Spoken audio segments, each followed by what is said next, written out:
भगवान के भक्तों की सेवा करने की बड़ी महिमा है, बड़ी महिमा है। हमारे शास्त्रों में बताया गया है, सब लोग ध्यान से सुनिएगा।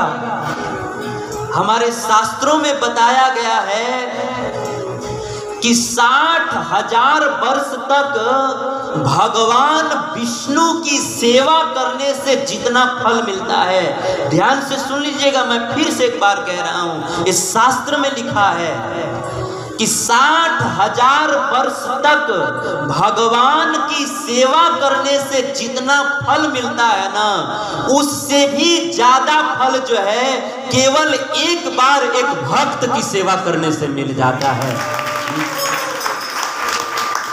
शास्त्र में श्लोक बताया गया, मैं आप लोग को श्लोक सुना देता हूँ। षष्टि वर्ष सहस्राणि विष्णोराराधने फलम सकृत वैष्णव सेवाया लभते नात्र संशयः। श्लोक में स्पष्ट है, शास्त्र में बताया गया, षष्टि वर्ष सहस्राणि। षष्टि का अर्थ होता है 6 और सहस्राणि का अर्थ होता है 1000। यानी कि श्लोक में बताया गया है कि 60,000 वर्ष तक विष्णुराराधने फलम, 60,000 वर्ष तक भगवान विष्णु की हम खूब सेवा करते हैं तो तब जितना फल मिलता है उससे भी ज्यादा फल केवल एक बार एक भक्त की सेवा करने से फल मिल जाता है। सकृत वैष्णव पूजायाम, सकृत का अर्थ होता है एक बार। विष्णु भगवान का 60,000 वर्ष तक खूब सेवा करने से, वो भी अपराध रहित सेवा करने से जितना फल मिलता है उससे भी ज्यादा फल सकृत वैष्णव सेवायाम। एक बार कोई व्यक्ति एक वैष्णव की, एक भक्त की सेवा कर दे तो लभते नात्र संशय, उस 60,000 वर्ष विष्णु भगवान की सेवा करने से जितना फल मिलता है उतना फल केवल एक बार एक वैष्णव की सेवा करने से मिल जाता है। ये है भक्तों की सेवा की महिमा। इतना ही नहीं, भक्तों की सेवा की इतनी महिमा है कि शास्त्र में बताया गया है कि आप साक्षात भगवान विष्णु की आप दिन रात खूब सेवा पूजा कीजिए, खूब आराधना कीजिए,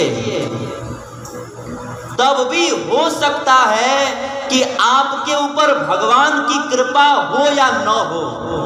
शास्त्र में बताया गया, अभी मैं आपको श्लोक भी बताऊंगा। शास्त्र में बताया गया है कि आप 24 घंटा दिन रात भगवान की खूब सेवा पूजा कीजिए, खूब उनको अगरबत्ती दिखाइए, खूब उनकी आरती कीजिए, खूब उनको 56 भोग लगाइए, खूब दंडवती कीजिए, खूब उनका आराधना कीजिए, खूब कीजिए। लेकिन शास्त्र में बताया गया है कि भगवान विष्णु की सेवा पूजा करने से भी, इतना करने के बाद भी आपके ऊपर कृपा होगा या नहीं होगा, इसमें संशय है, इसमें संदेह है। लेकिन अगर आप भगवान के किसी भक्त की सेवा कर दें तो आपके ऊपर 1000% भगवान की कृपा होगी। एकदम सत्य बात है। इस शास्त्र में बताया गया है, मैं आपको ये भी श्लोक सुना देता हूँ। सिद्धिर भवति वानेति संशयो अच्युत सेविनम। एकदम श्लोक को अगर आप लोग ध्यान से सुन रहे होंगे तो एकदम श्लोक सुनने मात्र से अर्थ समझाने की जरूरत नहीं पड़ेगी। श्लोक में स्पष्ट बताया गया है, सिद्धिर भवति वा न अच्युत सेविनाम, अर्थात अच्युत भगवान कृष्ण की सेवा करने से सिद्धिर भवति वा नीति, अर्थात अच्युत भगवान कृष्ण की सेवा करने से हो सकता है हमारे ऊपर कृपा हो न हो, इसमें संशय है।